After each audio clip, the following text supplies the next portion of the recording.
Ang programang ito ay rated SPG. Striktong patnubay at gabay ng magulang ang kailangan. Maaaring may masiselang tema, lengguwahe, karahasan, sexual, horror o droga na hindi angkop sa mga bata. Pumayag na si Lynette makipagkita dito kay Moira pero kasama niya itong si Gisela at saka si Josa at saka si Chang Susan.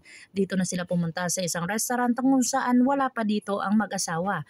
Dito na sinabi ni Lynette na baka patibong lang ito ni Moira na kung saan umupo na lang muna sila at mag-order ng pagkain kasi medyo nagugutom na din si Chang Susan at saka si Josa kaya kakain na lang muna sila.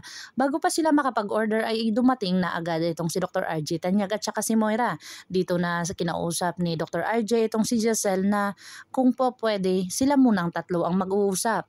At agad-agad naman itong pinalis ni Lynette muna sila ni Chang Susan at ni Josa para makapag-usap na sila ng simula. Dito na nga inumpisahan ni Lynette ang istorya niya dito kay Moira na kung saan hindi siya naniniwalang kasunduan ito or makikipag-sorry dito kay Lynette na kung saan hindi naman niya ginagawa ang tama kung ano talaga ang tama.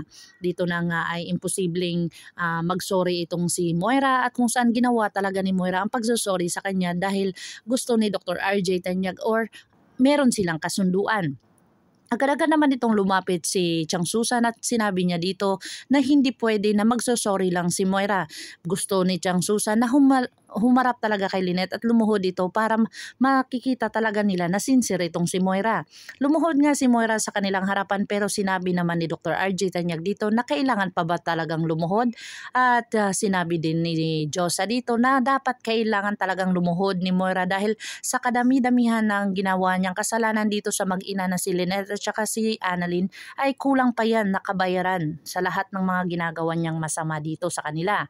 Kaya walang magawa si Dr. RJ Tanyag at si Moira kundi gawin na lang ni Moira kung talagang sincero siya na sorry or talagang gawin niya ang mga sinasabi ni Dr. RJ Tanyag na mag-sorry siya dito kay Lynette ng sincere.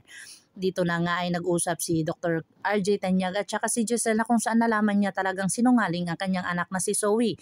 Pinakailaman ni Zoe ang kanyang cellphone na kung saan tinext siya dito na nasa on vacation siya na wala naman at nasa kanilang bahay sila. Dito na nalaman ni Dr. RJ Tanyag ang mga liham ni Zoe na kung saan talagang napakasinungaling tulad ng kanyang ina. Sinabi dito ni Dr. RJ Tanyag sa kanyang kapatid na si Giselle na talagang iiwanan niya na at magpa-file na siya ng annulment dito kay Moira.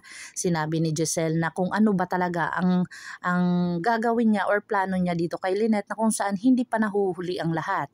Dito na nga tuwang-tuwa si Chang Susan at sinabi niya sa kanila ni Giselle at saka ni Dr. Carlos Benitez at ni Josa na kung saan single na si Dr. RJ Tanyag na kung saan sumagot dito si Dr. Carlos Benitez na may asawa at kasal pa rin sila ni Moira.